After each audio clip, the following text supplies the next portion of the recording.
Hello दोस्तों, free classes पर आप सभी का फिर से स्वागत है। आज हम एनसीईआरटी क्लास 9 के विज्ञान विषय के अध्याय 2 क्या हमारे आसपास के पदार्थ शुद्ध हैं, is matter around us pure.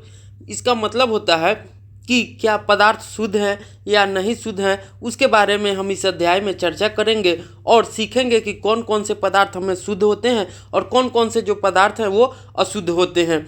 तो और भी इस अध्याय से जुड़े हुए वीडियो को आपको देखना हो और क्लास 8, 9, 10, 6 से लेकर 12 तक 6 का भी इस हमारे यूट्यूब चैनल फ्री क्लासेज पर वीडियो उपलब्ध है, तो आप जाकर देख सकते हैं। अगर आपको अच्छा लगे तो प्लीज़ लाइक एंड सब्सक्राइब कर दीजिएगा। तो आइए इस अध्याय को हम लोग देखते हैं कि क्या हमारे आसपास के पदार्थ शुद्ध हैं या नहीं। तो मेनली जो होते हैं, तो पदार्थ को हम लोग 3 भागों में बांटते हैं। तो पदार्थ को रासायनिक अभिक्रियाओं के या गुणधर्म के आधार पर हम पदार्थ को 3 भागों में बांटते हैं। पहला हमारा होता है तत्व, जिसे हम लोग अंग्रेजी में एलिमेंट भी बोलते हैं।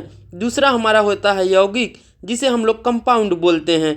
और तीसरा हमारा होता है मिश्रण, जिसे हम लोग अंग्रेजी में मिक्सचर भी बोलते हैं। तो पदार्थ को जो होते हैं रासायनिक गुणधर्म के आधार पर इन 3 भागों में बांटा जाता है।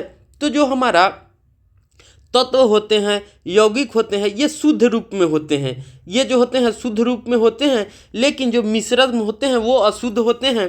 लेकिन जब हम पढ़ते हैं या सामान्य हमारा जीवन होता है, तो कोई नॉर्मल आदमी वो बाज़ार से कुछ सामान लाता है तो वो सिर्फ मिलावटी सामानों को ही अशुद्ध बोलता है। लेकिन जो हमारी विज्ञान की भाषा होती है, उसमें हम लोग मिश्रण को भी अशुद्ध के नज़र से देखते हैं। तो आइए इस अध्याय को हम एक एक लाइन करके पढ़ते हैं और बेहतर तरीके से समझने की कोशिश करते हैं कि कौन कौन से पदार्थ शुद्ध हैं और कौन कौन से अशुद्ध हैं। तो आइए हम देखते हैं इस अध्याय को। हम कैसे जान सकते हैं कि बाजार से खरीदा हुआ दूध, घी, मक्खन, नमक, मसाला, मिनरल जल या जूस शुद्ध हैं।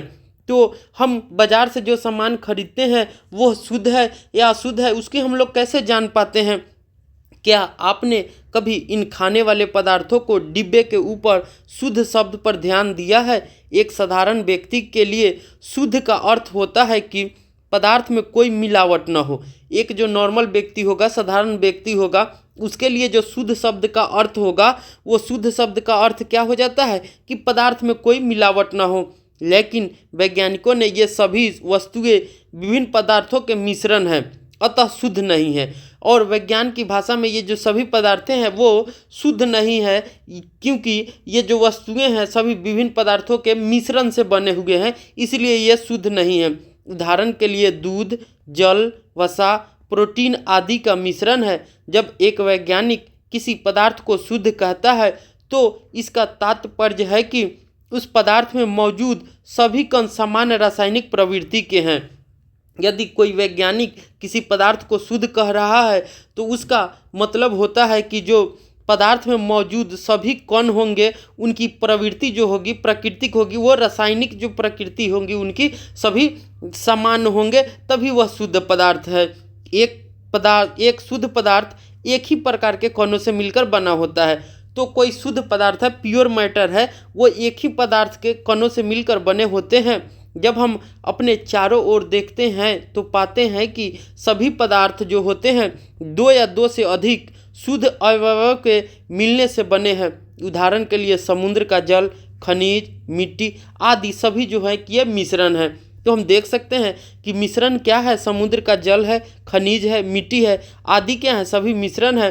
तो जो 2 या 2 से अधिक शुद्ध अवयव को मिलने से बने होते हैं, तो जो उनका कंपोनेंट होता है, अवयव है, वो जो होते हैं वो शुद्ध होते हैं। लेकिन जो हमारा निर्मित पदार्थ होता है वो जो होता है कि अशुद्ध होता है वैज्ञानिक के दृष्टिकोण से।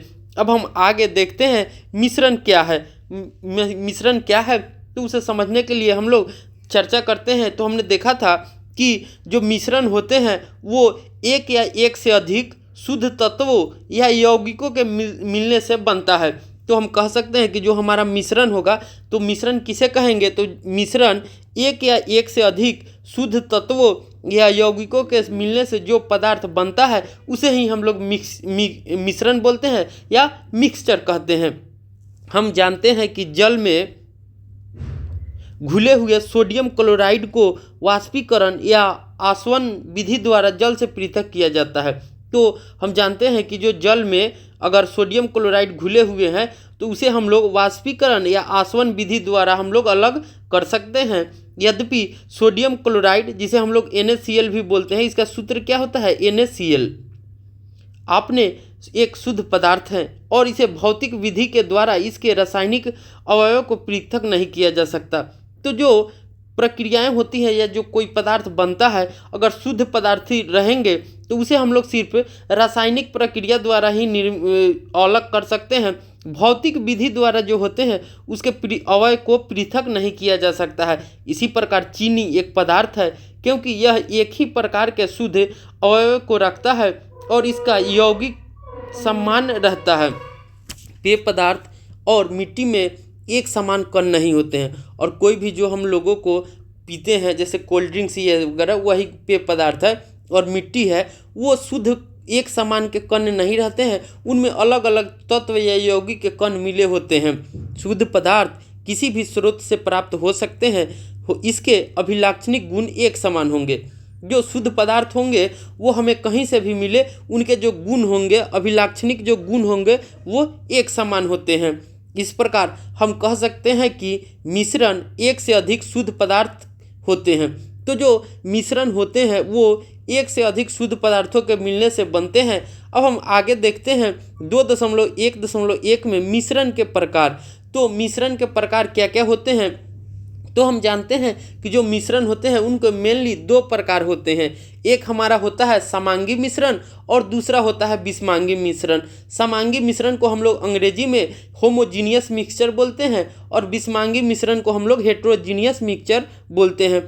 तो इन चीज़ों के बारे में और भी हम बेहतर तरीके से आगे समझते हैं। अवयव की प्रकृति के अनुसार विभिन्न प्रकार के मिश्रणों का निर्माण होता है। जो कंपोनेंट होते हैं, पदार्थों के अवयव होते हैं, वो प्रकृति के अनुसार जो होते हैं वो विभिन्न प्रकारों के मिश्रण का निर्माण होता है। इस तरह मिश्रण के कई प्रकार होते हैं, लेकिन मेनली हमने दो होते हैं। क्रियाकलाप 2.1 को हम लोग देखते हैं। कक्षा को अ, ब, स और द समूहों में बांटे। एक बीकर में 50 मिलीलीटर जल और 1 चम्मच कॉपर सल्फेट चूर्ण को समूह अ को दे। समूह ब को एक बीकर में 50 मिलीलीटर जल तथा 2 चम्मच कॉपर सल्फेट चूर्ण दे। कॉपर सल्फेट और पोटेशियम परमैंगनेट या साधारण नमक सोडियम क्लोराइड समूह स और द को दे। इन दोनों को अवयव को पृथक पृथक मात्रा दे, अलग अलग मात्रा दे। अब पृथक पृथक समूह के उन अवयव को मिलाकर मिश्रण तैयार करें।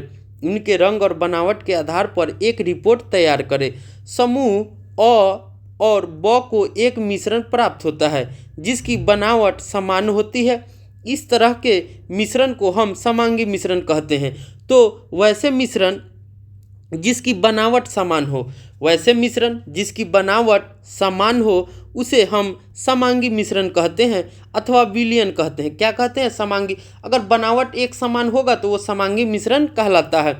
इस तरह के मिश्रणों के कुछ अन्य उदाहरण है। तो समांगी मिश्रण के उदाहरण हमारा क्या क्या हो जाएंगे? जल में नमक, जल में चीनी। दोनों समूहों से प्राप्त घोल के रंगों की तुलना करें।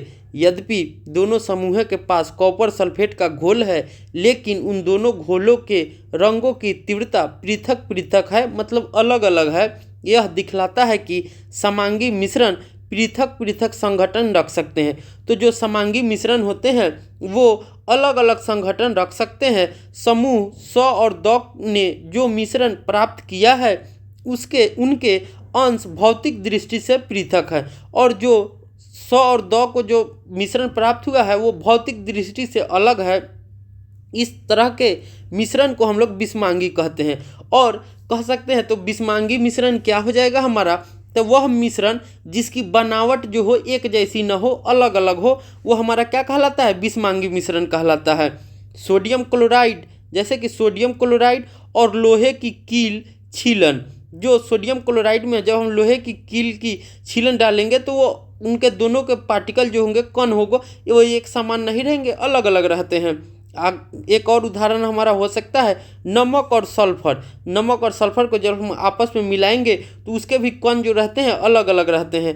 जल और तेल तो हम देखते हैं कि जब हम जल में तेल को मिलाते हैं तो तेल जो होता है कि ऊपरी सतह पर तैरने लगती है, तो वो हमारा क्या हो जाएगा, ये सभी जो होंगे विषमांगी मिश्रण के उदाहरण होंगे, क्योंकि इनके जो कण हैं वो एक समान नहीं है, अलग अलग हैं और दोनों की प्रवृत्ति भी है वो अलग है। अब हम आगे क्रियाकलाप 2.2 को देखते हैं।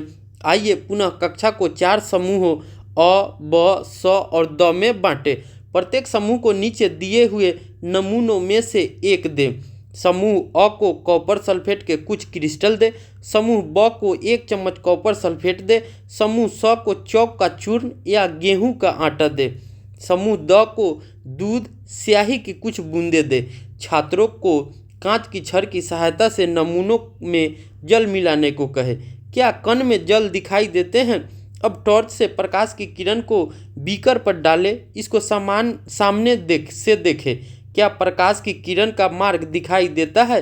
अब मिश्रण को कुछ समय तक शांत छोड़ दे। इस बीच मिश्रण छानने वाले उपकरण को तैयार कर ले। क्या मिश्रण स्थिर है या कुछ समय के बाद कण नीचे बैठना शुरू करते हैं? मिश्रण को छान ले। क्या छानक पत्र पर कुछ शेष बचा है? कक्षा में परिमाणों का चर्चा कर इस क्रिया का एक मत बनाने का प्रयत्न करें।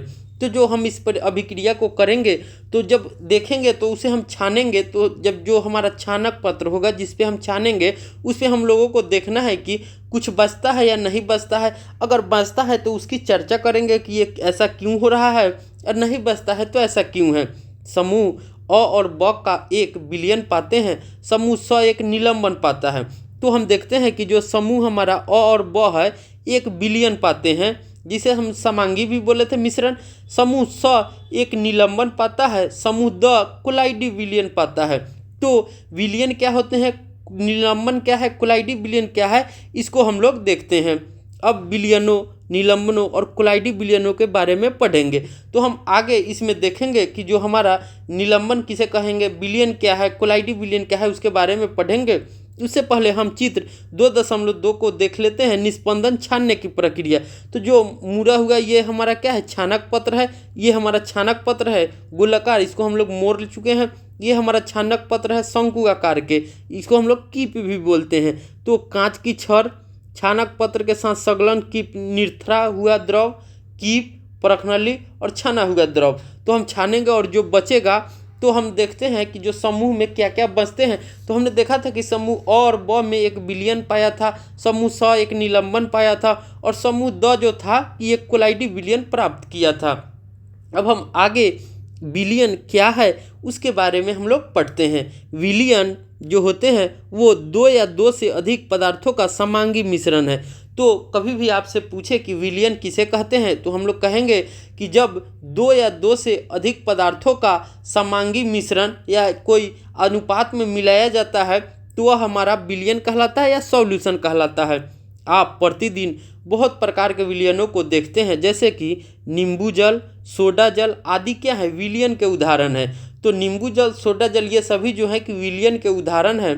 प्रायः हम एक विलयन को ऐसे तरल पदार्थ के रूप में विचार करते हैं जिसमें ठोस, द्रव या गैस मिले हो, लेकिन प्राकृतिक में ठोस विलयन मिश्र धातु और गैसीय विलयन जो होता है वो वायु भी होते हैं। एक विलयन के कणों में संभागिता होती है। जो एक विलयन होते हैं उनमें जो कण होंगे वो समांगिता का मतलब हो जाता है कि एक दूसरे को कवर कर लेते हैं, एक दूसरे में समावेशित हो जाते हैं। उदाहरण के लिए नींबू जल का स्वाद सदैव सामान्य रहता है। यह दर्शाता है कि विलयन में चीनी और नमक के कण सामान्य रूप से वितरित है। तो दोनों जो सॉल्यूशन होंगे हम लोगों को विलयन होंगे उनमें चीनी और नमक की मात्रा जो रहती है कि सामान्य रूप से वितरित रहती है, सभी उसके कणों में फैली हुई रहती है। अब हमारा मिश्र धातु क्या होता है उसे हम लोग देखते हैं। तो मिश्र धातु ये धातु के समांगी मिश्रण होते हैं। तो मिश्र धातु जो होते हैं वो धातु के समांगी मिश्रण होते हैं जिन्हें भौतिक क्रिया द्वारा अवयव में पृथक नहीं किया जा सकता है, लेकिन फिर भी मिश्र धातुओं को मिश्रण माना जाता है क्योंकि ये अपने घटकों के गुणों को दर्शाते हैं और पृथक पृथक संगठन रखते हैं। उदाहरण के लिए पीतल, जिंक लगभग 30% और कॉपर लगभग 70% का मिश्रण है। तो जो मिश्र धातु होंगे वो हमारा क्या कहलाते हैं, मिश्रण के में ही आते हैं। जैसा कि हम देखते हैं कि जब हम पीतल को बनाते हैं तो उसमें 30% जिंक होता है और लगभग 70% कॉपर होता है। तो ये जिंक और कॉपर को मिलाने से हम लोगों को मिश्र धातु पीतल मिलता है, जो एक तरह का समांगी मिश्रण है। किसी विलयन को दो विलायक और विलय में बांटा जाता है। तो किसी भी विलयन में जो होते हैं वो विलायक और विलय होते हैं। जैसा कि मान लीजिए कि कोई भी हमको पदार्थ बनता है या मिलता है तो हम कह सकते हैं कि जैसे मान लीजिए विलयन है हमारा सॉल्यूशन, तो क्या हो जाएगा, विलायक विलायक जोड़ विलय, क्या हो जाएगा, विलय। विलय इसको कहते हैं, या हम इसको जो होते हैं उसे हम लोग इस विलायक भी बोलते हैं। विलायक हो जाएगा तो और विलय हो जाएगा, विलय कहिए या विलय विलय। तो ये किसी विलयन में दो भाग होंगे, क्या हो जाएगा, एक विलायक होगा और दूसरा विलय होगा। तो जो विलायक होते हैं उनमें जो मात्रा होती है उसमें सबसे अधिक होते हैं, तो विलायक में अधिक मात्रा होगी, और जो विलय होंगे वो क्या हो जाएगा, तो विलायक में जो घुलते हैं और कम मात्रा में होते हैं। तो मान लीजिए हमने देखा था कि चीनी पानी में मिलाते हैं तो वो हमको मिश्रण मिलता है, या विलयन कह सकते हैं। तो उस विलयन में हम देखते हैं तो पानी हमारा क्या हो जाएगा, विलायक हो जाएगा, पानी हमारा क्या हो जाएगा, विलायक हो जाएगा, और चीनी जो हम घोले हैं वो हमारा विलय हो जाएगा, क्या हो जाएगा, विलय हो जाएगा। अब हम आगे देखते हैं विलयन का वह घटक जिनकी मात्रा दूसरे से अधिक है, जो दूसरे घटकों को विलयन में मिलाता है उसे विलायक कहते हैं।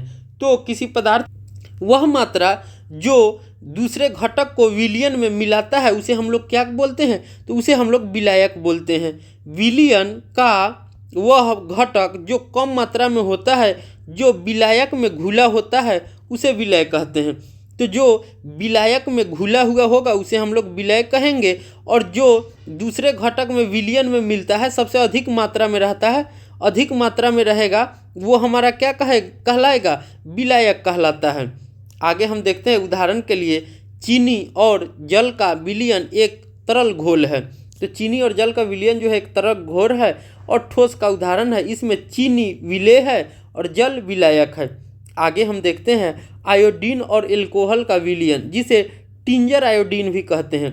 तो आयोडीन और एल्कोहल का जो विलयन होता है उसे हम लोग टिंचर आयोडीन भी कहते हैं, जिसमें आयोडीन जो होते हैं वो विलय हैं और एल्कोहल जो हमारा होता है वो विलायक है।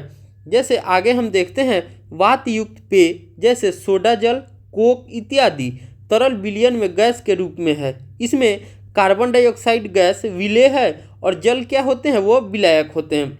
अब हम आगे वायु गैस में देखते हैं तो ये क्या है, तो वायु गैस जो होते हैं वो गैस का विलयन है। वायु गैस क्या है, तो गैस का विलयन है। यह मुख्यतः दो घटकों ऑक्सीजन 21% और नाइट्रोजन 78% का समांगी मिश्रण है। इसमें जो नाइट्रोजन को हम लोग क्या कहेंगे, विलायक कहेंगे। क्यों? क्योंकि इसकी मात्रा अधिक है। नाइट्रोजन क्या हो जाएगा, सबसे अधिक है, तो ये वायु जो विलयन का विलायक हो जाएगा। वायु में दूसरी गैसें बहुत कम मात्रा में उपलब्ध होती है तो वो हमारा क्या हो जाएगा, विलय हो जाएगा। और हम आगे देखते हैं कि विलयन के गुण क्या क्या होते हैं, विलयन के गुण क्या क्या हैं, उस चीज़ों के बारे में हम आगे देखते हैं।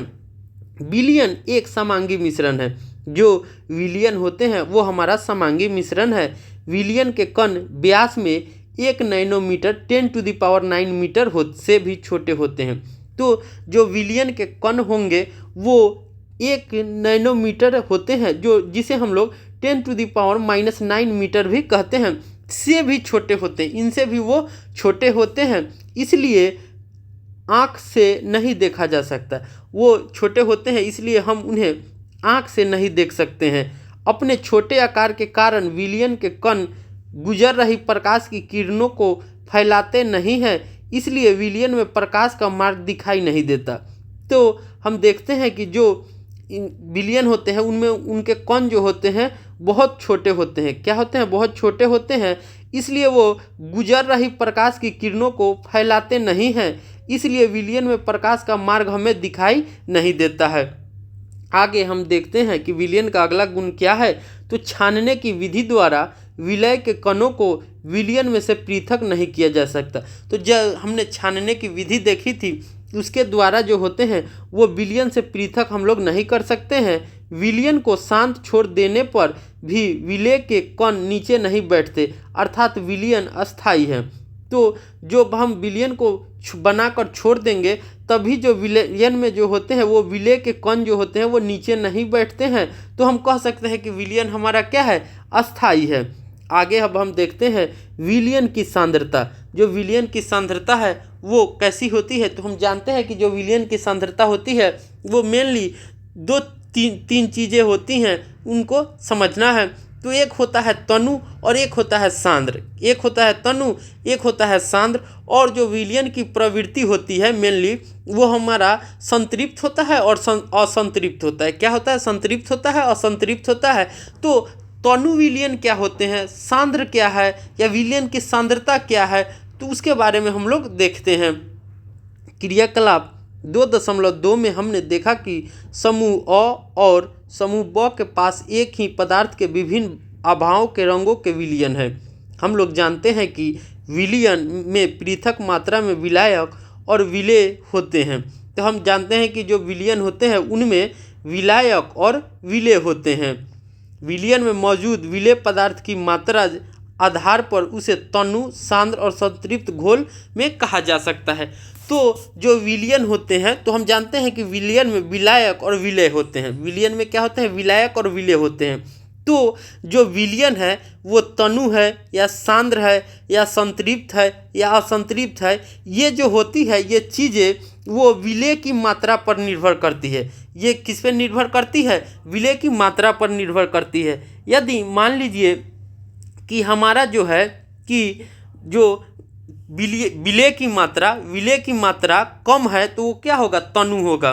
विलेय की मात्रा कम होगी तो वो हमारा तनु हो जाएगा। विलेय की मात्रा कम, तनु। विलेय की मात्रा अधिक होगी तो वो हमारा क्या हो जाएगा, सांद्र हो जाएगा। क्या हो जाएगा, सांद्र हो जाएगा। असंतृप्त हमारा क्या होता है, तो जो संतृप्त होते हैं वो किसी विशेष ताप पर जो होते हैं अधिक विलेय को नहीं घोलते हैं। संतृप्त क्या हो जाते हैं, तो जब हम किसी विलयन को विशेष ताप पर उसको अधिक विलेय में न घोल सकते हैं वो हमारा क्या कहलाता है, संतृप्त कहलाता है। और घोल लेंगे जिस ताप पर तो हमारा क्या है, असंतृप्त हो जाएगा। तो आगे हम देखते हैं तनु और सांद्र तुलनात्मक शब्द है। जो तनु और सांद्र होते हैं वो तुलनात्मक शब्द है, क्योंकि हम देखते हैं कि तनु में विलेय की मात्रा कम होती है और सांद्र में विलेय की मात्रा क्या होती है, अधिक होती है। क्रियाकलाप 2.2 में समूह अ द्वारा प्राप्त विलयन समूह ब की तुलना में तनु है मतलब उस विलेय की मात्रा कम है। अब हम आगे क्रियाकलाप 2.3 को देखते हैं। दो पृथक पृथक बीकरों में 50 मिलीलीटर जल ले। एक बीकर में नमक और दूसरे में चीनी अथवा बेरियम क्लोराइड। बेरियम क्लोराइड का सूत्र जो होता है BaCl2 होता है। क्या होता है, BaCl2 होता है। मिलाकर अच्छी तरह मिला ले। जब विलेय की पदार्थ और अधिक न घुले तब 5 डिग्री ताप बढ़ाने के लिए बीकर को गर्म करें। विलेय पदार्थ को पुनः मिलाना शुरू करें। क्या किसी दिए गए ताप पर चीनी, नमक अथवा बेरियम क्लोराइड की जल में घोली गई मात्रा बराबर है? किसी निश्चित ताप पर उतना ही विलेय पदार्थ घुल सकता है जितना कि विलयन की क्षमता होती है। दूसरे शब्दों में दिए गए निश्चित तापमान पर यदि विलयन में विलेय पदार्थ नहीं घुलता है तो उसे संतृप्त विलयन कहते हैं। तो हम संतृप्त विलयन किसे कहेंगे, तो निश्चित तापमान पर यदि विलयन में कोई विलेय पदार्थ नहीं घुलता है तो उसे हम लोग संतृप्त विलयन कहते हैं। विलेय पदार्थ की वह मात्रा है जो इस ताप पर संतृप्त विलयन में उपस्थित है, उसकी घुलनशीलता कहलाती है। और जो विलेय है वह पदार्थ की मात्रा होती है जिस ताप पर संतृप्त विलयन में उपस्थित होते हैं, वह हमारी घुलनशीलता कहलाती है। क्या कहलाती है, घुलनशीलता कहलाती है। यदि एक विलयन में विलेय की मात्रा संतृप्तता से कम है तो इसे असंतृप्त विलयन कहेंगे। और किसी विलयन में विलेय की मात्रा जो है कि संतृप्तता से कम है तो इसे हम लोग असंतृप्त विलयन कहते हैं। जैसे कि समझ सकते हैं कि संतृप्तता से कम है, इसका मतलब क्या है कि विलय की मात्रा जो होगी और कम होगी। यदि विलयन में विलेय पदार्थ की सांद्रता संतृप्त स्तर से कम हो तो उसे असंतृप्त विलयन कहते हैं। यदि किसी विलयन में विलेय पदार्थ की जो सांद्रता होगी वो संतृप्त स्तर से कम हो तो उसे हम लोग असंतृप्त विलयन कहते हैं। यदि आप किसी विशिष्ट ताप पर एक संतृप्त विलयन ले तथा उसे धीरे धीरे ठंडा करें तो क्या होगा। उपरोक्त दिए गए क्रियाकलाप से हम कह सकते हैं कि निश्चित तापमान पर पृथक पृथक माने अलग अलग पदार्थों की विलयन क्षमता भिन्न भिन्न होती है। तो जब हम क्रियाकलापों से कहते हैं कि जब हम किसी भी विलयन के निश्चित ताप देते हैं या ताप देंगे या हीट करेंगे तो क्या होगा, अलग अलग पदार्थों की जो विलयन की क्षमता होगी वो अलग अलग होती है। अलग अलग पदार्थों की विलयन जो क्षमता होती है वो अलग अलग होती है, अलग अलग तापमान पर अलग अलग होगी। कब? अलग अलग तापमान पर, टेम्परेचर पर। विलायक की मात्रा द्रव्यमान अथवा आयतन में घुले हुए विलेय पदार्थ की मात्रा को विलयन की सांद्रता कहते हैं। तो हम विलयन की जो सांद्रता होगी वो किसे कहेंगे, तो विलायक की मात्रा में घुले हुए विलेय की मात्रा को हम लोग विलयन की सांद्रता कहते हैं। तो विलयन की सांद्रता क्या है, तो विलायक जो होते हैं जो अधिक मात्रा में होते हैं उसमें जो होगा कि कितना मात्रा में हमने जल चीनी घोला है या नमक घोला है, जो विलेय की मात्रा है वही हमारा विलयन की सांद्रता कहलाता है। तो हमारा क्या हो जाएगा, जैसे आगे हम देखते हैं उसके बाद हम इसका सूत्र को देखेंगे। विलयन की सांद्रता को दर्शाने की बहुत सी विधियां हैं, लेकिन यहाँ हम सिर्फ 3 विधियों की चर्चा करेंगे। बहुत सारी विधियां हैं विलयन की सांद्रता को दर्शाने के लिए, लेकिन हम यहाँ 3 विधियों की चर्चा करेंगे। पहला हमारा है द्रव्यमान, विलयन के द्रव्यमान प्रतिशत। तो जो द्रव्यमान प्रतिशत होते हैं वो हमारा क्या हो जाता है, विलेय पदार्थ का द्रव्यमान बटा विलयन का द्रव्यमान। जैसे कि मान लीजिए हमारे पास विलयन जो है कि अगर 1000 है, 1000 मिलीलीटर हमारे पास विलयन है, ये इसको हम विलयन कहते हैं।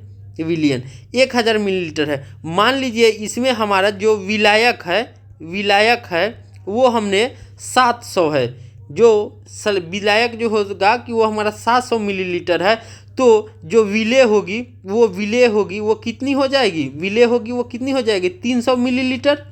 300 मिलीलीटर क्यों, क्योंकि विलयन जो होते हैं वो विलायक और विलेय के मिलने से बनते हैं, तो 300 मिलीलीटर। तो यहाँ पर द्रव्यमान और विलयन में द्रव्यमान प्रतिशत कितना हो जाता है, विलेय पदार्थ का द्रव्यमान कितना हमारा हो गया 300 और विलयन का द्रव्यमान कितना हो गया 1000 और गुना 100, कितना गुना 100, तो 2 शून्य से 2 शून्य काट दिए, 1 शून्य, तो हमारा क्या हो जाएगा 30% जो हमारा होगा वो हमारा क्या हो जाएगा, विलयन के द्रव्यमान प्रतिशत हो जाएंगे। ठीक है, उम्मीद है आप लोगों को बेहतर तरीके से समझ में आया होगा। अब हम आगे दूसरा देखते हैं, द्रव्यमान विलयन के आयतन प्रतिशत। क्या है यहाँ पर, आयतन प्रतिशत।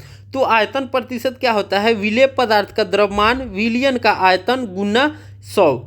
तो यहाँ पर जब हम आयतन प्रतिशत निकालेंगे तो हमारा विलयन का आयतन होगा, क्या हो जाएगा, विलयन का आयतन। तो मान लीजिए विलयन का आयतन कितना है उतना, और विलेय पदार्थ का क्या है, तो हमारा आयतन प्रतिशत निकल जाएगा। आगे हम देखते हैं हमारा तीसरा क्या है, विलयन के आयतन प्रतिशत। आयतन और आयतन प्रतिशत, तो क्या होगा, हमारा विलेय का आयतन होगा और विलयन का आयतन गुना 100। क्या हो जाएगा, विलेय का आयतन बट्टा विलयन का आयतन गुना 100, ये हमारा आयतन प्रतिशत हो जाता है, विलयन का आयतन प्रतिशत। उदाहरण के लिए हम देखते हैं, एक विलयन के 320 ग्राम विलायक जल में 40 ग्राम साधारण नमक विलेय है। विलयन की सांद्रता का परिकलन कीजिए। अब देखिए एक विलयन के 320 ग्राम विलायक में जल की सांद्रता क्या है, 40 ग्राम। तो जल क्या हो जाएगा, हमारा विलेय हो जाएगा, क्या हो जाएगा, विलेय हो जाएगा। तो यहाँ पर विलेय की द्रव्यमान कितना है 40 ग्राम, तो विलायक का द्रव्यमान कितना है 320 ग्राम। तो हम जानते हैं फॉर्मूला के सूत्र के द्वारा कि क्या होता है, हमारा विलयन का द्रव्यमान प्रतिशत क्या हो जाता है, तो विलेय पदार्थ का द्रव्यमान बट्टा विलयन का द्रव्यमान गुना 100। तो अब हम देखिए हमारा विलयन का द्रव्यमान क्या हो जाएगा, तो विलयन का द्रव्यमान जब हम विलेय का द्रव्यमान जोड़ विलायक का द्रव्यमान कर देंगे तो हमको विलयन का द्रव्यमान मिल जाता है। तो 40 जोड़ 320 बराबर कितना हो जाएगा 360। अब 360 हमारा क्या है, तो विलयन का द्रव्यमान है। अब हमको विलयन का द्रव्यमान प्रतिशत निकालना है, तो सूत्र हम जानते हैं, विलेय पदार्थ का द्रव्यमान बटा विलयन का द्रव्यमान गुना 100। तो विलेय पदार्थ का द्रव्यमान हमारा कितना है 40 और विलयन का द्रव्यमान कितना है 360। अब 360 को एक शून्य से इसको काटिएगा तो कट जाएगा। अब देखिए हमारा क्या हो जाएगा, तो यहाँ पर आ जाता है 400 बट्टा 36। अब 400 में 36 से भाग दीजिएगा तो 1, तो हमारा क्या हो जाएगा 4 जोड़ा 4, अब फिर 4 आएगा तो फिर 1, तो हमारा 11.1% हो गया। अब हम आगे देखते हैं। इस तरह से और भी आप क्वेश्चनों को लिखकर प्रैक्टिस कीजिएगा तो और भी बेहतर तरीके से समझ में आएंगे आपको। उम्मीद है आप बेहतर तरीके से, और ये जो फॉर्मूला है ये याद रखिएगा, सूत्र को याद रखिएगा। अब हम आगे 2.2 को देखते हैं, निलंबन क्या है। तो निलंबन क्या होते हैं उसके बारे में हम लोग देखते हैं। क्रियाकलाप 2.2 में समूह 100 के द्वारा पाया गया कि विषमांगी घोल जो ठोस द्रव में परिक्षेपित हो जाता है निलंबन कहलाता है। देखते हैं कि जो हमारा विषमांगी मिश्रण में जो ठोस द्रव में परिक्षेपित हो जाता है वो हमारा क्या कहलाता है, निलंबन कहलाता है। तो निलंबन समझ सकते हैं कि एक विषमांगी मिश्रण है जिसमें जो ठोस होते हैं वो द्रव में परिक्षेपित कर देते हैं। अब हम आगे देखते हैं, निलंबन एक विषमांगी मिश्रण है जिसमें विलेय पदार्थ कण घुलते नहीं हैं। जो विलेय के पदार्थ होंगे वो घुलते नहीं है, वो वैसे ही रहते हैं। जैसे कि मान लीजिए कोई पानी में अगर हम पत्थर डालते हैं, छोटे छोटे पत्थर के टुकड़े डाले, कंकड़ डाले, तो क्या होगा, वो उस पानी में वो कंकड़ तो घुलेंगे नहीं, वैसे ही रहेंगे। तो समझ सकते हैं वो हमारा क्या हो जाएगा, वो हमारा निलंबन है। बल्कि माध्यम की समष्टि से में निलंबित रहते हैं। ये निलंबित कण आँखों से देखे जा सकते हैं। तो ये जो कण है, तो छोटे छोटे जो टुकड़े होंगे पत्थर के वो हम आसानी से देख सकते हैं। तो जो निलंबन के कण होंगे वो हम आँखों से देख सकते हैं। अब हम आगे देखते हैं निलंबन के गुणधर्म। निलंबन के क्या क्या गुणधर्म है उसके बारे में हम लोग देखते हैं। यह एक विषमांगी मिश्रण है। ये कण आँखों से देखे जा सकते हैं। ये निलंबित कण प्रकाश की किरणों को फैला देते हैं जिससे उसका मार्ग दृष्टिगोचर हो जाता है। तो जो निलंबित कण होते हैं वो प्रकाश की किरणों को जो होते हैं स्प्रेड कर देते हैं, फैला देते हैं, जिससे उसका मार्ग को हम लोग आसानी से देख सकते हैं। जब इसे शांत छोड़ देते हैं तब ये कण नीचे की ओर बैठ जाते हैं। जब हम जल और कंकड़ को मिलाते हैं और देखेंगे कि जब उसे छोड़ देंगे तो जो कंकड़ के कण होंगे वो उसकी सतह पर जाकर, निचली सतह पर जाकर बैठ जाती है। अर्थात निलंबन अस्थायी होता है। छानन विधि द्वारा इन कणों को मिश्रण से पृथक किया जा सकता है। तो जो छानन विधि हमारे पास होते हैं उस द्वारा हम लोग इन कणों को जो होता है कि मिश्रण से अलग कर सकते हैं। जब हम सभी कण नीचे बैठ जाते हैं तो निलंबन समाप्त हो जाता है, और जब सभी कण नीचे बैठ जाएंगे तो क्या हो जाएगा, निलंबन की प्रक्रिया समाप्त हो जाती है तथा विलयन में प्रकाश की किरण का प्रकीर्णन रुक जाता है। और विलयन में जो होगी वो प्रकाश का किरणन क्या हो जाएगा, रुक जाएगा। अब हम आगे देखते हैं कोलाइडल विलयन क्या है। तो कोलाइडल विलयन क्या होते हैं उसको हम लोग समझते हैं। क्रियाकलाप 2.2 में समूह 2 के द्वारा प्राप्त मिश्रण को कोलाइडल मिश्रण विलयन कहा जाता है। तो जो 2 को प्राप्त जो मिश्रण था वही हमारा क्या कहलाता है, कोलाइडल मिश्रण कहलाता है। तो जो हम देखते हैं कि कोलाइडल मिश्रण क्या होंगे, तो जो कोलाइडल मिश्रण होते हैं उसमें क्या होंगे, जो कण होते हैं वो बहुत छोटे होते हैं। कोलाइडल मिश्रण में क्या होते हैं, तो उनके जो कण होंगे वो बहुत छोटे होंगे, और छोटे होने के कारण क्या होते हैं, वो आपस में मिले हुए जैसा प्रतीत होते हैं। वो आपस में क्या होंगे, मिले जैसा प्रतीत होंगे, और हमको समांग मिश्रण की तरह दिखाई देंगे, समांग मिश्रण की तरह दिखाई देंगे। लेकिन वास्तविकता में वह विलयन जो होगा वो विषमांगी होगा, और जो वो कण होंगे उसे हम लोग देख नहीं पाते हैं नग्न आँखों से, लेकिन जब हम सूक्ष्मदर्शी से, माइक्रोस्कोप से देखेंगे तो वो कण भी हमें दिखाई देते हैं। तो वही हमारा क्या हो जाएगा, कोलाइडल विलयन कहलाता है। आइए अब हम आगे देखते हैं। कोलाइडल के कण विलयन में समान रूप से फैले होते हैं। निलंबन की अपेक्षा कणों का आकार छोटे होते हैं। तो निलंबन की अपेक्षा इनके कण जो होंगे छोटे होते हैं, और छोटे होने के कारण यह मिश्रण समांगी प्रतीत होता है। लेकिन वास्तविकता में विलयन विषमांगी मिश्रण है, जैसे दूध। दूध में होते हैं, तो दूध जो कोलाइडल विलयन के उदाहरण हैं। तो जब हम दूध को देखते हैं तो एक समान हमको प्रतीत होते हैं और वो समांगी मिश्रण जैसे लगते हैं, लेकिन जो दूध होते हैं उनमें कई सारे जो पार्टिकल्स होते हैं, वो कण होते हैं जो हम देख नहीं पाते हैं, लेकिन जब हम सूक्ष्मदर्शी से देखेंगे तो वो कण भी मुझे दिखाई देते हैं। और वास्तव में जो दूध होते हैं वो समांगी मिश्रण नहीं है, वह विषमांगी मिश्रण है। अब हम आगे देखते हैं, कोलाइडल कणों के छोटे आकार के कारण हम इसे आंखों से नहीं देख सकते हैं। इसके कण जो होते हैं इतने छोटे होते हैं कि इन्हें हम खुली आंखों से नहीं देख सकते हैं, लेकिन ये कण प्रकाश की किरणों को आसानी से फैला देते हैं। जैसे कि हमने क्रियाकलाप 2.2 में देखा है, प्रकाश की किरण का फैलना टिंडल प्रभाव कहा जाता है। तो हम देखेंगे कि टिंडल इफेक्ट क्या होते हैं। तो कह सकते हैं कि टिंडल इफेक्ट में जो होते हैं वो प्रकाश के कण को जो होते हैं एक वस्तु दूसरे वस्तु के समान जो होंगे वो इफेक्ट कर देते हैं, प्रकाश के प्रकीर्णन कर देते हैं। प्रकाश के जब प्रकीर्णन होगा तो हमारा क्या होता है, टिंडल इफेक्ट होता है। क्या होता है, टिंडल इफेक्ट। जब वो छोटे छोटे कण प्रकाश की किरण को, जो प्रकाश की किरण आ रही है उसको प्रकीर्णित कर देते हैं, रिफ्लेक्ट कर, स्कैटर कर देते हैं, जिसे स्कैटरिंग भी बोलते हैं। अगर कर देंगे तो वो हमारा क्या कहलाता है, टिंडल इफेक्ट कहा जाता है। टिंडल नामक वैज्ञानिक ने इसकी खोज की थी। इसकी खोज किसने की थी, तो इसकी खोज जो होता है कि टिंडल नामक वैज्ञानिक ने किया था। एक कमरे में छोटे छिद्र के द्वारा जब प्रकाश की किरण आती है तब वहाँ पर हम टिंडल प्रभाव को देख सकते हैं। तो हम एक कमरे में अगर छोटा छिद्र हो और उससे प्रकाश की किरण आ रही हो तो हम तब यह टिंडल प्रभाव को देख सकते हैं। या अब हम जैसे देखते हैं चित्र 2.3 में, यह हम टॉर्च हैं और ये हमारा कॉपर सल्फेट का विलयन है। क्या है, कॉपर सल्फेट का विलयन है।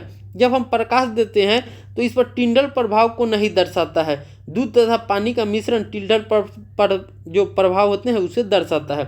दूध तथा पानी का मिश्रण होगा, टिंडल प्रभाव दर्शाता है, लेकिन कॉपर सल्फेट का विलयन में टिंडल प्रभाव नहीं दर्शाता है। यह कमरे में मौजूद धूल और कार्बन के कणों द्वारा प्रकाश के फैलने के कारण होता है। जब एक घने जंगल के आच्छादन से सूर्य की किरण गुजरती है वहाँ हम टिंडल प्रभाव को देख सकते हैं। जंगल के कोहरे में छोटे छोटे जल के कण होते हैं जो कि कोलाइडल कणों के समान व्यवहार करते हैं। अब हम कोलाइडल्स के सामान्य जो उदाहरण है उसको हम लोग देखते हैं। तो यहाँ पे होते हैं परिक्षेपित प्रावस्था, परिक्षेपण माध्यम, प्रकार, उदाहरण। तो द्रव और गैस में क्या है, तो एरोसेल उदाहरण है। जब वो द्रव और गैस रहेंगे तो क्या कहलाते हैं, एरोसेल होंगे प्रकार। उदाहरण के लिए कोहरा, बादल, कुहासा, ये सभी क्या है, तो किस प्रकार के कोलाइडल है, द्रव गैस है। हमारा ठोस और गैस का जो होगा वो क्या होगा, एरोसोल ही होगा। जैसे धुआं, स्वचालित वाहन का निथार, एग्जॉस्ट। और गैस द्रव का जो कोलाइडल विलयन होगा वो क्या हो जाता है, प्रकार, तो फोम और शेविंग क्रीम। द्रव और द्रव का हो जाता है इमल्सन, दूध, फेस क्रीम। ठोस द्रव का क्या हो जाएगा, सोल हो जाएगा। ठोस द्रव का क्या हो जाएगा, सोल हो जाएगा। जैसे मैग्नीशियम मिल्क और कीचड़। गैस और ठोस का क्या हो जाता है, तो फोम हो जाता है, फोम, रबर, स्पंज, फ्यूमिस। द्रव ठोस का क्या हो जाता है हमारा, तो जेल। जेल क्या हो जाएगा, द्रव और ठोस है, जेली, पनीर, मक्खन। और ठोस ठोस का हमारा क्या हो जाता है, तो ठोस सोल, रंगीन पत्थर, दूधिया, कांच। अब हम आगे देखते हैं कोलाइडल के गुणधर्म। जैसा कि चित्र 2.4 में आप देख सकते हैं, ये हमारा टिंडल प्रभाव को दिखाया गया है। तो ये क्या है, तो कोहरे जो हैं, कुहासा जो है वो प्रकाश की किरणें आ रही हैं तो उसे रिफ्लेक्ट कर देते हैं और प्रकीर्णित कर देते हैं, उसे स्कैटर बोल देते हैं, स्कैटरिंग कर देते हैं। यही हमारा टिंडल प्रभाव कहलाता है। अब टिंडल प्रभाव के क्या क्या गुणधर्म होते हैं उसको हम लोग देखते हैं। यह एक विषमांगी मिश्रण है। कोलाइडल के जो गुणधर्म होते हैं उसे हम लोग देखते हैं। कोलाइड के कण का आकार इतना छोटा होता है कि ये पृथक रूप में आँखों से नहीं देखा जा सकता। ये इतने बड़े होते हैं कि प्रकाश की किरण को फैलाते हैं तथा इसके मार्ग को दृश्य बनाते हैं। जब इनको शांत छोड़ दिया जाता है तब ये कण तल पर बैठते हैं, अर्थात ये अस्थायी होते हैं। ये छानने विधि द्वारा मिश्रण से पृथक नहीं किया जा सकता है। हमने देखा था कि जब हमने निलंबन देखा था तो निलंबन में जो थे कि उनके जो कण थे उन्हें हम लोग छानन विधि से अलग कर सकते थे, लेकिन जब कोलाइडल विलयन होते हैं उनका में छानन विधि द्वारा उनके कण को हम लोग अलग नहीं कर सकते हैं, किंतु एक विशेष विधि अपकेंद्रीकरण तकनीक द्वारा हम लोग इसे पृथक कर सकते हैं। कोलाइडल विलयन परिक्षिप्त प्रावस्था और परिक्षेपण माध्यम से बनता है। जो कोलाइडल विलयन होते हैं वो परिक्षिप्त प्रावस्था और परिक्षेपण माध्यम से बनता है। विलेय पदार्थ की तरह का घटक या परिक्षिप्त कण जो कि कोलाइडल के रूप में रहता है उसे परिक्षिप्त प्रावस्था डिस्पर्स्ड फेज बोलते हैं। वह घटक जिसमें परिक्षिप्त प्रावस्था निलंबित रहता है उसे परिक्षेपण माध्यम बोलते हैं, डिस्पर्सिंग मीडियम बोलते हैं। क्या बोलते हैं? डिस्पर्सिंग मीडियम बोलते हैं। कोलाइडल को परिक्षेपण माध्यम, ठोस द्रव गैस की अवस्था और परिक्षिप्त प्रावस्था के अनुसार वर्गीकृत किया जाता है।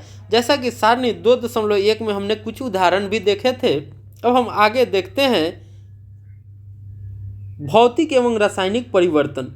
भौतिक एवं रासायनिक परिवर्तन क्या होते हैं उसे हम लोग देखते हैं। तो जब हमने देखा था कि किसी पदार्थ में उसके भौतिक गुणों में, जैसे कि उसके रंग में कोई अति आ रहा, कठोरता में, दृढ़ता में, बहाव में, घनत्व में, द्रव्यनांक में, क्वथनांक में, तो ये सभी परिवर्तन जो होते हैं वो हमारा भौतिक परिवर्तन कहलाता है। लेकिन हम देखते हैं कि जो हमारा रासायनिक परिवर्तन होता है, तो रासायनिक परिवर्तन में क्या होता है कि पदार्थ की जो रासायनिक प्रवृत्ति होती है वही बदल जाती है। जैसे कोई पदार्थ, मान लीजिए सोडियम है, सोडियम को जब हम क्लोरीन से मिलाते हैं तो क्या हो जाता है, हमारा नमक बन जाता है।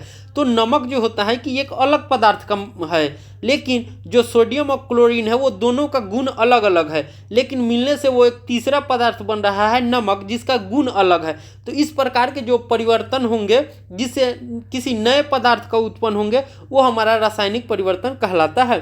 तो आइए इसको अब हम लोग पढ़ते हैं।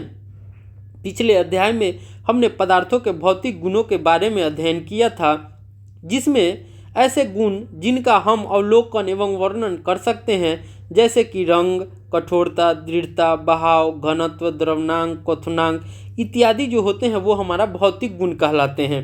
अवस्थाओं का अंतः रूपांतरण एक भौतिक परिवर्तन है, क्योंकि ये परिवर्तन पदार्थों के संघटन में बिना परिवर्तन किए होते हैं और उनकी रासायनिक प्रकृति में कोई परिवर्तन नहीं होता है। तो जो भौतिक परिवर्तन होते हैं उनमें तो चेंजिंग आते हैं, लेकिन उनकी जो रासायनिक प्रकृति रहती है उसमें कोई अंतर नहीं आता है। यद्यपि बर्फ, जल और जल वाष्प अलग अलग दिखते हैं और ये भिन्न भिन्न भौतिक गुणों को दर्शाते हैं, लेकिन ये रासायनिक रूप से समान होते हैं। जैसे कि हम देख सकते हैं, हमारा जब बर्फ है, जल है, वाष्प है, तो ये सभी बर्फ जो होते हैं वो ठोस अवस्था में रहते हैं, जल द्रव अवस्था में रहते हैं, वाष्प जो होते हैं गैसीय अवस्था में रहते हैं। तो इनके जो होते हैं वो रंग भी अलग अलग हैं, कठोरता भी अलग अलग है, इनके जो बहाव है वो भी अलग अलग है, वो घनत्व जो होते हैं वो भी अलग अलग है। लेकिन तो ये सभी जो है कि भौतिक गुण है, तो ये सभी तो अलग अलग हैं, लेकिन जो रासायनिक गुण होते हैं इनके सभी समान होते हैं। क्या होते हैं? रासायनिक गुण जो होंगे तीनों के समान होते हैं। जल तथा खाना पकाने वाले तेल दोनों द्रव हैं। जल तथा खाना पकाने वाले जो तेल हैं वो दोनों द्रव हैं, लेकिन इनके रासायनिक गुणधर्म भिन्न हैं। लेकिन जब जल और खाना पकाने वाले तेल हैं तो वो दोनों द्रव है प्रकृति में, लेकिन जो जल का गुण है, रासायनिक गुण, या जो खाने वाले तेल का गुण है वो दोनों अलग अलग हैं। इनकी गंध और ज्वलनशीलता में अंतर है। हम जानते हैं कि तेल हवा में जलता है जबकि जल आग को बुझाता है। तेल का यह रासायनिक गुण जल से इसे अलग करता है। जलना एक रासायनिक परिवर्तन है। जलने की प्रक्रिया में एक पदार्थ दूसरे पदार्थ से क्रिया करके अपने रासायनिक संघटन में परिवर्तन लाता है। रासायनिक परिवर्तन पदार्थ के रासायनिक गुणधर्मों में परिवर्तन लाता है तथा हम नया पदार्थ पाते हैं। रासायनिक परिवर्तन को रासायनिक प्रतिक्रिया भी कहा जाता है। तो जो रासायनिक परिवर्तन होंगे उन्हें हम लोग रासायनिक प्रतिक्रिया भी कहते हैं।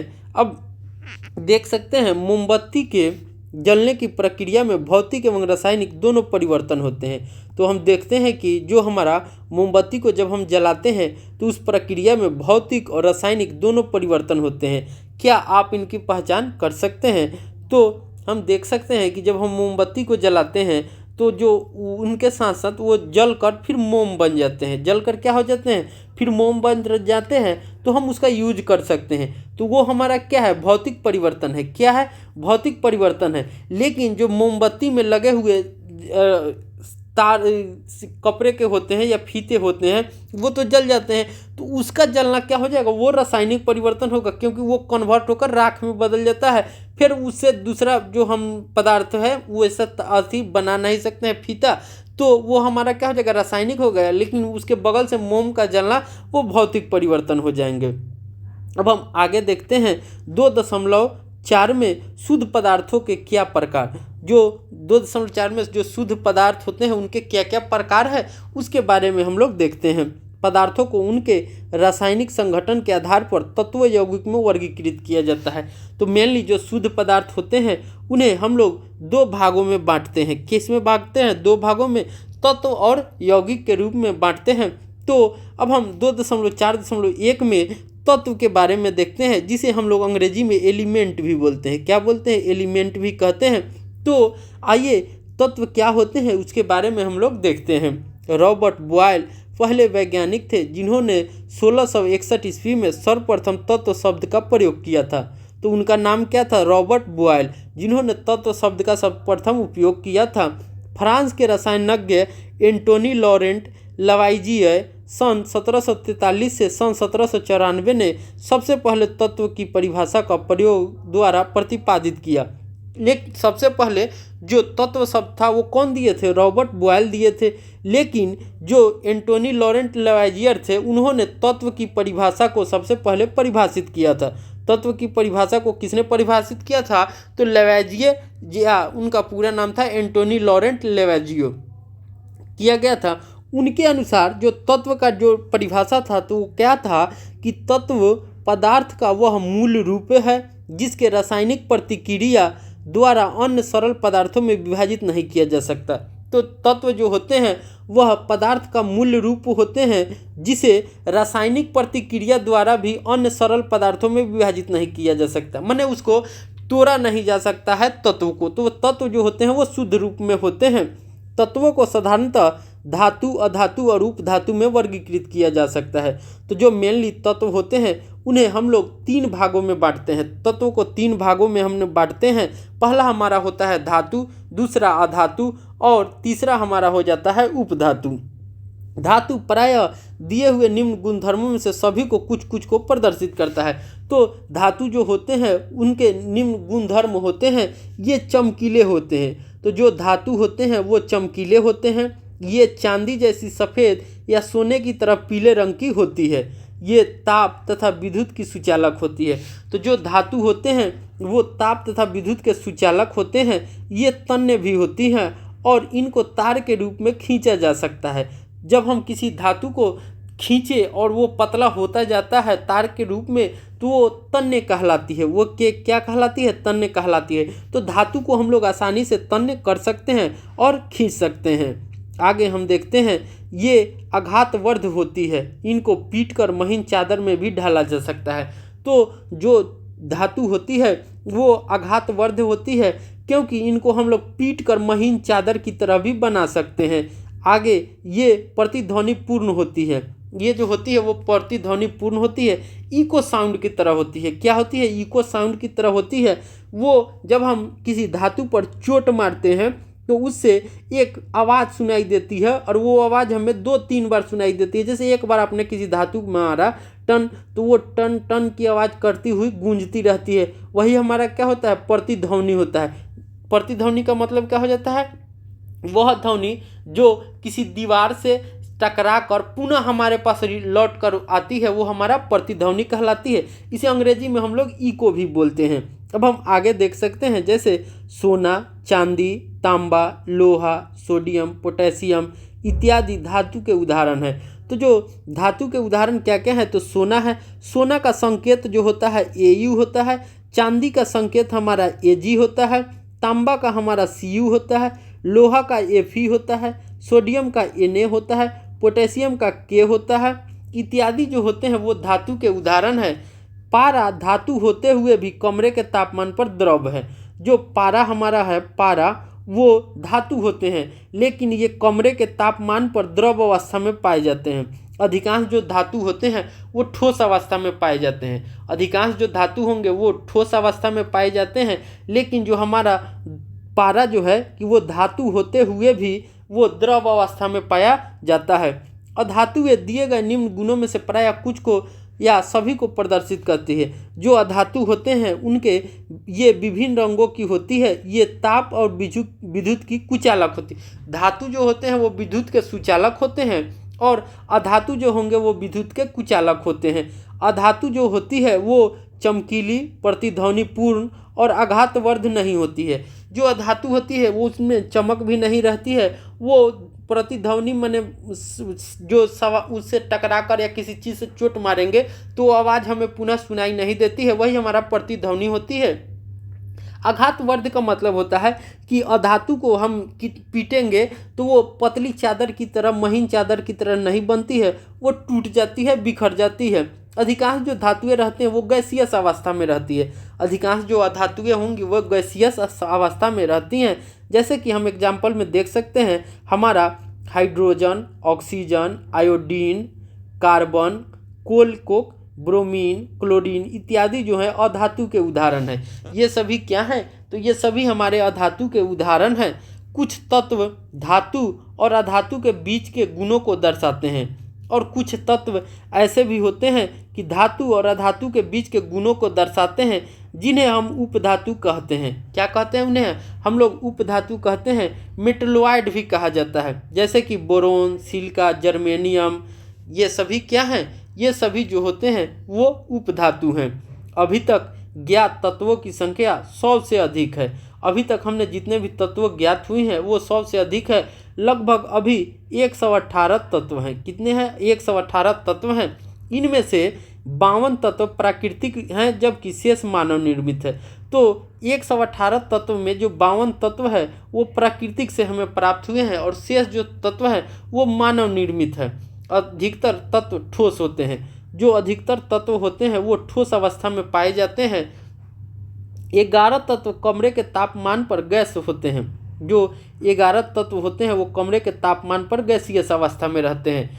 2 तत्व पारा और ब्रोमीन जो होते हैं कमरे के तापमान पर द्रव होते हैं।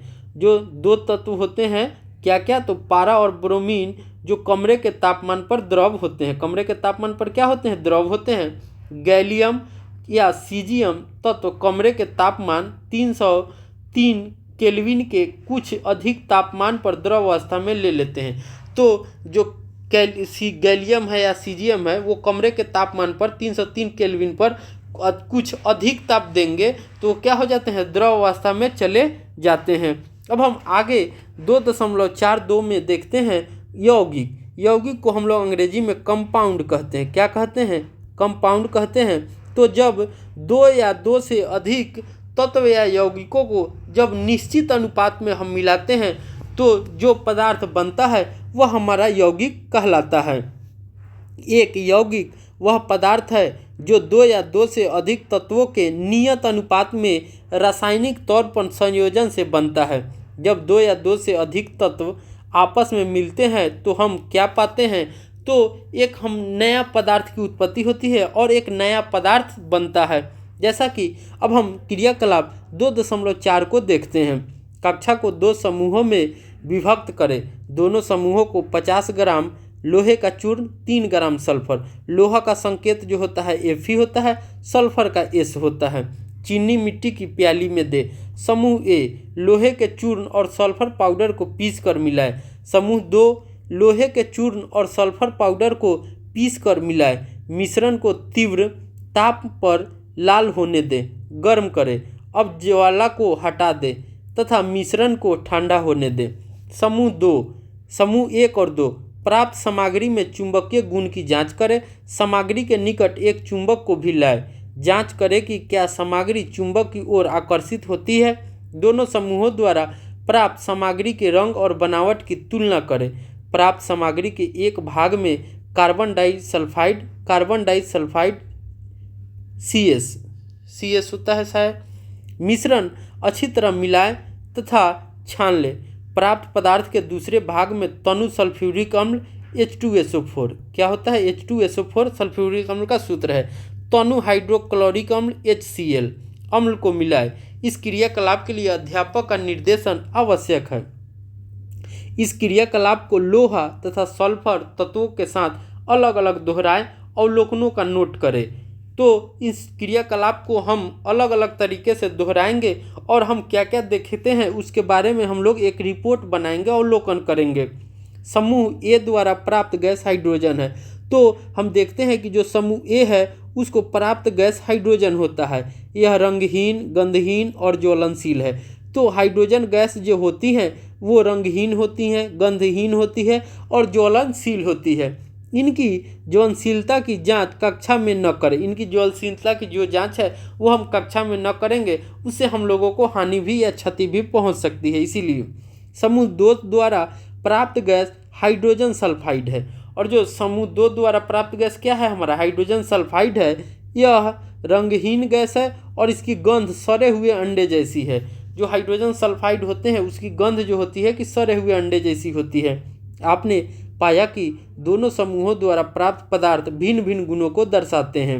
यद्यपि प्रारंभ में दिए गए पदार्थ समान थे, समूह ए की क्रिया के फलस्वरूप भौतिक परिवर्तन हुए। समूह ए की क्रिया के फलस्वरूप क्या हुआ, भौतिक परिवर्तन हुआ, जबकि समूह 2 की क्रिया के फलस्वरूप पदार्थों में रासायनिक परिवर्तन हुआ। समूह 1 द्वारा प्राप्त सामग्री 2 सामग्री पदार्थों का मिश्रण है। दिए गए पदार्थ को लोहा तथा सल्फर है। मिश्रण का गुण उन दोनों मिले हुए तत्वों के गुण के समान है। समूह 2 द्वारा प्राप्त जो सामग्री है वो यौगिक है। दोनों तत्वों को तीव्रता से गर्म करने पर हमने यौगिक पाया, जिसका गुण मिले हुए तत्व से पूरी तरह भिन्न है। यौगिक का संघटन पूरे पदार्थ में समान है। हम यह भी देख सकते हैं कि यौगिक की बनावट और रंग भी सभी स्थानों पर सामान्य है। इस प्रकार संक्षेप में हम पदार्थ की भौतिक और रासायनिक प्रकृति को निम्न आरेख द्वारा व्यवस्थित कर सकते हैं। जैसा कि आप देख सकते हैं ये हमारा क्या है, तो ये हमारा पदार्थ है। पदार्थ की 3 अवस्थाएं होती हैं, ठोस, द्रव, गैस। तो पदार्थ को हम लोग 2 भागों में भी बांट सकते हैं। एक हमारा हो जाता है शुद्ध, दूसरा हमारा हो जाता है अशुद्ध। शुद्ध पदार्थ को हम लोग 2 भागों में बांटते हैं। एक हमारा हो जाता है तत्व, दूसरा हमारा हो जाता है यौगिक। जो हमारा मिश्रण है, मिश्रण जो होते हैं अशुद्ध पदार्थ है, तो मिश्रण को हम लोग 2 भागों में बांटते हैं, समांगी मिश्रण, विषमांगी मिश्रण। जो तत्व होते हैं, तो तत्व किसे कहते हैं, तो सरल पदार्थों में विभक्त नहीं किया जा सकता। वैसे पदार्थ तत्व होते हैं जिसे हम लोग सरल माने जो पदार्थ होंगे उनको तोड़ा नहीं जा सकता, वो तत्व कहलाते हैं। उनके उदाहरण है कॉपर, ऑक्सीजन, लोहा, हाइड्रोजन, पारा, ये सभी तत्व है। यौगिक होते हैं, तो यौगिक हम किसे कहते हैं, तो यौगिक वह पदार्थ है जो किसी नियत संघटन, रासायनिक, विद्युत रासायनिक प्रतिक्रिया द्वारा घटक तत्वों में विघटित नहीं किया जा सकता। या इसे हम लोग आसान भाषा में कह सकते हैं कि जब 2 या 2 से अधिक तत्वों या पदार्थों को जब हम निश्चित अनुपात में मिलाते हैं तो हमारा यौगिक का निर्माण होता है। जैसे जल, मीथेन, चीनी, नमक, ये सभी यौगिक के उदाहरण हैं। हमने मिश्रण में देखा, तो मिश्रण किसे कहते हैं, तो मिश्रण वह पदार्थ है जब 2 या 1 से अधिक तत्वों या यौगिकों को जब आपस में मिलाया जाता है कोई भी निश्चित अनिश्चित अनुपात में, तो हमारा मिश्रण कहलाता है। मिश्रण में 2 प्रकार होते हैं, समांगी मिश्रण, विषमांगी मिश्रण। तो समांगी मिश्रण किसे कहते हैं, तो जब जिस मिश्रण का जो संघटन होते हैं, कंपोनेंट होते हैं, यदि वो समान है तो हमारा समान मिश्रण कहलाता है। यदि संघटन उसका असमान होता है, माने एक जैसे नहीं होते हैं, वो हमारा विषमांगी मिश्रण कहलाता है। समांगी मिश्रण के उदाहरण जो होते हैं, जल में जो चीनी होंगे वो समांगी मिश्रण के उदाहरण है। जल में नमक, कार्बन डाइऑक्साइड में सल्फर, जल तथा एल्कोहल, ये सभी समांगी मिश्रण है। अब हम विषमांगी मिश्रण को देखते हैं, तो जैसे बालू तथा नमक, चीनी तथा नमक, लकड़ी, रक्त, तेल में जल, ये सभी जो होते हैं वो हमारा विषमांगी मिश्रण है।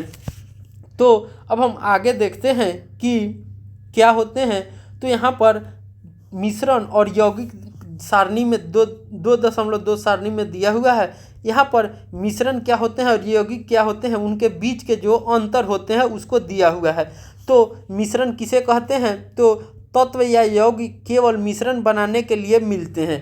तो तत्व या यौगिक आपस में जो क्रिया करते हैं, अभिक्रिया करते हैं, वो सिर्फ मिश्रण बनाने के लिए करते हैं, किंतु नए यौगिक का निर्माण नहीं करते। लेकिन इनसे नए यौगिक का निर्माण नहीं होता है क्योंकि ये आपस में निश्चित अनुपात में नहीं मिलते हैं। जो मिश्रण होते हैं, मिश्रण का संघटन परिवर्तनीय होता है, वो बदलते रहते हैं। मिश्रण उसमें उपस्थित घटकों के गुणधर्मों को दर्शाता है। तो मिश्रण जो होते हैं वो मिश्रण में क्या क्या मिला हुआ है वो उनके गुण धर्मों को भी दर्शाता है। जैसे कि देख सकते हैं, जब हम नींबू पानी और चीनी को घोलते हैं तो हमें एक मिश्रण मिलता है। तो मिश्रण जो होते हैं उसमें जो पानी का गुण अलग होता है, वो पानी अपना गुण दर्शाता है। चीनी जो होते हैं कि अपने स्वाद को, मीठी स्वाद को दर्शाता है। जो नमक होते हैं वो कड़वे दर्शाते हैं। तो जो मिश्रण होते हैं उनमें जो गुणधर्म होते हैं, उनके कंपोनेंट के, घटक के, वो सभी अपने अपने गुणधर्म को दर्शाते हैं। मिश्रण में जो होते हैं वो घटकों को भौतिक विधियों द्वारा सुगमता से पृथक किया जा सकता है। जो मिश्रण होते हैं तो उनके जो कंपोनेंट है उसे हम लोग आसानी से जो है कि अलग कर सकते हैं।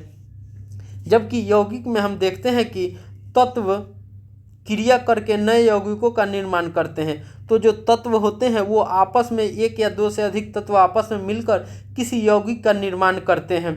यौगिक में आगे देखते हैं तो यौगिक जो होते हैं वो हमेशा नए संगठन बनाते हैं और सदैव अस्थायी होते हैं।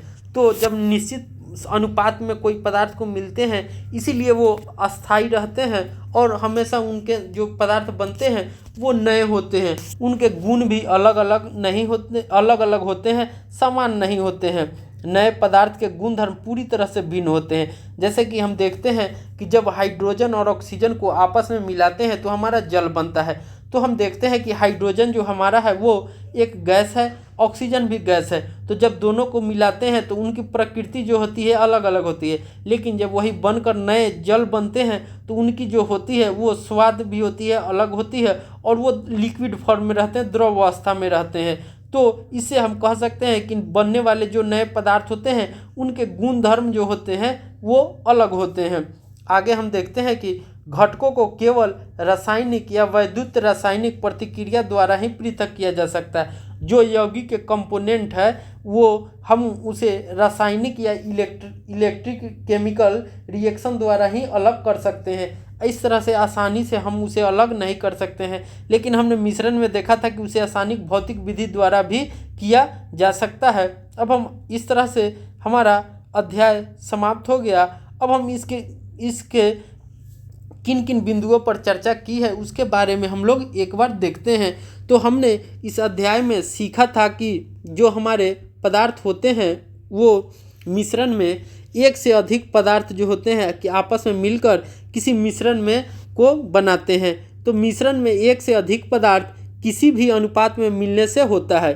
तो ये तत्व भी हो सकते हैं या यौगिक भी हो सकते हैं, लेकिन जो इनका अनुपात होगा वो हमेशा अलग अलग होता है। मिश्रण में क्या होता है तो उनका अनुपात जो होगा अलग अलग रहता है, निश्चित अनुपात नहीं रहता है। आगे हमने देखा था कि मिश्रणों को पृथक करने के लिए उचित विधियों से शुद्ध पदार्थों में पृथक्करण किया जा सकता है। तो हमने देखा था कि जो मिश्रण होते हैं उन्हें आसानी से हम लोग उनके अवयव में, घटकों में तोड़ सकते हैं। जैसे कि हमने देखा था कि जो भौतिक विधि द्वारा ही अलग कर लेते हैं, जैसे आसवन विधि था, ये भी छानन विधि था, इन विधियों द्वारा भी हम लोग अलग कर लेते हैं। आगे हमने देखा था कि जो विलयन होते हैं तो विलयन जो होंगे उनमें दो या दो से अधिक पदार्थों का समांगी मिश्रण है। जो विलयन किसे कहेंगे तो दो या दो से अधिक पदार्थों का जो समांगी मिश्रण होता है वही हमारा विलयन कहलाता है। विलयन जो होते हैं उसके विलयन के बड़े अवयव को विलायक कहते हैं। जो विलयन के बड़े कण होते हैं उन्हें हम विलायक कहते हैं। क्या कहते हैं? उन्हें हम विलायक कहते हैं। अब हम आगे देखते हैं, अवयव को विलेय कहा जाता है। तो जो विलयन होंगे तो विलयन में जो बड़े अवयव होंगे उसे विलायक कहते हैं और अवयव को विलेय कहते हैं। विलयन की सांद्रता उसके इकाई आयतन में उपस्थित विलेय का द्रव्यमान या आयतन है। तो किसी पदार्थ की जो विलयन की सांद्रता होगी वो इकाई आयतन में उपस्थित विलेय का द्रव्यमान अथवा आयतन है। हमने देखा भी था, तो क्या था, 3 विधियों से हमने देखा था कि अगर किसी विलयन का सांद्रता निकालना है तो विलेय का द्रव्यमान वट्टा विलयन का द्रव्यमान गुना 100। हमने एक जगह देखा था कि जब हम आयतन के हिसाब से निकाल रहे थे तो हमारा क्या था कि विलेय का द्रव्यमान बट्टा विलयन का आयतन गुने 100। आगे हमने देखा था कि जब हम आयतन प्रतिशत में निकाल रहे थे विलयन की सांद्रता तो हमारा क्या था, विलेय का आयतन बट्टा विलयन का आयतन गुना 100। इस तरह से हमने निकाला था। आगे हमने सीखा था कि जो वह पदार्थ जो विलायक में अघुलनशील तथा आँखों से देखा जा सकता है निलंबन कहलाता है। तो जिस पदार्थ को हम लोग अपनी आँखों से देख सकते हैं या विलायक में अघुलनशील हो वो हमारा क्या कहलाता था, निलंबन कहलाता था। निलंबन एक विषमांगी मिश्रण है। तो निलंबन जो था वो हमारा क्या था, तो वह एक विषमांगी मिश्रण है। आगे हमने देखा था कि कोलाइडल जो होते हैं वो भी एक विषमांगी मिश्रण है जिसके कण का आकार जो होते हैं निलंबन के कण से छोटे होते हैं। इनका आकार क्या होता है, निलंबन के कण से जो होते हैं वो छोटे होते हैं। इन्हें सरलता से देखा नहीं जा सकता। हमने देखा था कि जो कोलाइडल के कण होते हैं उन्हें हम आसानी से नहीं देख सकते हैं, किंतु इतना बड़ा है कि ये प्रकाश का फैलाव कर सकने में सक्षम है।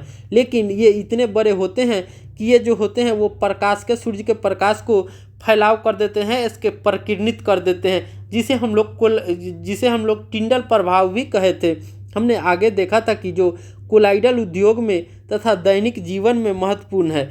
विलेय कणों को परिक्षिप्त प्रावस्था कहते हैं। जो विलेय होते हैं वो कणों को परिक्षिप्त, विलेय के कणों को हम लोग क्या कहेंगे, परिक्षिप्त प्रावस्था कहेंगे। और विलायक के जो कण होंगे उसे वितरित करते हैं, उसे हम लोग परिक्षेपण माध्यम कहते हैं। क्या कहते हैं, तो परिक्षेपण माध्यम कहते हैं। जो विलायक होंगे वो पूरी तरह से जिसमें वितरित होंगे वो परिक्षेपण माध्यम, और विलेय के कण जो होंगे वो परिक्षिप्त प्रावस्था होते हैं। आगे हमने देखा था कि जो पदार्थ, शुद्ध पदार्थ तत्व या यौगिक हो सकते हैं। तो जो शुद्ध पदार्थ होते हैं वो सिर्फ तत्व और यौगिक होते हैं। तत्व वो पदार्थ का वह मूल रूप होता है जिससे रासायनिक क्रिया द्वारा सरल पदार्थों में विभाजित नहीं किया जा सकता है। तो जो तत्व हमारे होते हैं तो तत्व वह मूल्य रूप में, वो अपनी मूल्य रूप में होते हैं और जिसे रासायनिक अभिक्रिया द्वारा हम लोग किसी भी सरल पदार्थों में विभाजित नहीं कर सकते हैं। यहीं पर हमने देखा था कि यौगिक वह पदार्थ है जो 2 या 2 से अधिक तत्वों के स्थिर अनुपात में रासायनिक रूप में संयोजन से निर्मित होता है। जैसे कि हमने देखा था कि सोडियम क्लोरीन से अभिक्रिया करके सोडियम क्लोराइड बनाता है। क्या बनाता था, सोडियम क्लोरीन से अभिक्रिया करके हमने देखा था कि NaCl नमक बना रहा था। यहाँ पर देखते हैं तो NaCl हमारा क्या है, यौगिक है। तो जो ये दोनों मिलते हैं वो निश्चित अनुपात में मिलते हैं। आगे हमने देखा था कि यौगिकों के गुण उसमें निहित तत्वों के गुणों से भिन्न होते हैं। जो यौगिक के तत्व होते हैं उनमें निहित गुण से भिन्न होते हैं। जैसे कि सोडियम का एक अलग गुण होता है, क्लोरीन का एक अलग गुण होता है, लेकिन नमक जो होता है कि एक अलग ही गुण रखते हैं। तो हम कह सकते हैं कि यौगिक के जो गुण होंगे उसमें अलग अलग गुण होते हैं, सभी के अलग अलग गुण होते हैं, प्रकृति होती है। जबकि हमने मिश्रण में देखा था कि उसमें उपस्थित जो तत्व और यौगिक रहते हैं वो अपने अपने गुणों को दर्शाते रहते हैं। जैसे कि हमने विलयन बनाया था चीनी, नमक का और पानी का, तो उसमें देखा था कि जो नमक होते हैं वो अपने गुण रखे रहते हैं, चीनी जो होता है वो अपने गुण रखे रहते हैं, मीठी, जो चीनी का स्वाद मीठा होता है तो वो अपने गुण बरकरार रखती है।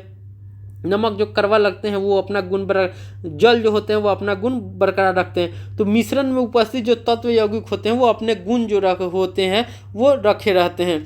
हमने इसमें देखा था कि जो पदार्थ होते हैं, जो तत्व होते हैं वो मेनली 3 प्रकार के होते हैं। जो हमारा तत्व होते हैं वो मेनली 3 प्रकार के होते हैं। हमने देखा था कि पहला था हमारा धातु, अधातु और उपधातु। क्या था, उपधातु था। तो हमने देखा था कि धातु जो होते हैं वो चमकीले होते हैं, वो आघातवर्ण होते हैं, तन्य होते हैं, जबकि अधातु जो होते हैं वो चमकीले नहीं होते हैं, आघातवर्ण नहीं होते हैं, पूर्ण होते हैं, तन्य नहीं होते हैं। उनमें प्रतिध्वनि जो होती है धातु में नहीं होती है, जबकि धातुओं में होती थी। और जो तत्व धातु और अधातु दोनों के गुण रखते हैं उसे हम लोग उपधातु कहते थे। जैसे हमने सिलिकॉन को देखा था, और सिलिकॉन को देखा था, कार्बन भी एक तरह से उपधातु में ही आता है। हमने धातु में देखा था सोना, चांदी, सोडियम, ये सभी धातु थे।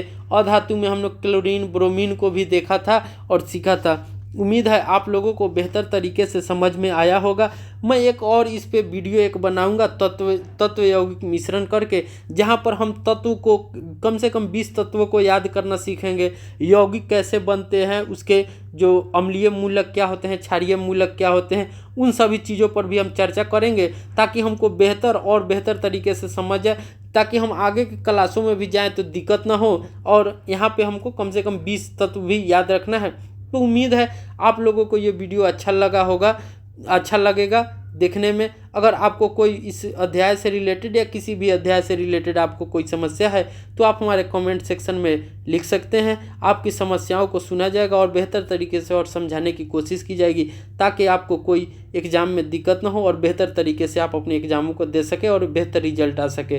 तो मिलते हैं अगले वीडियो में, तब तक के लिए बाय।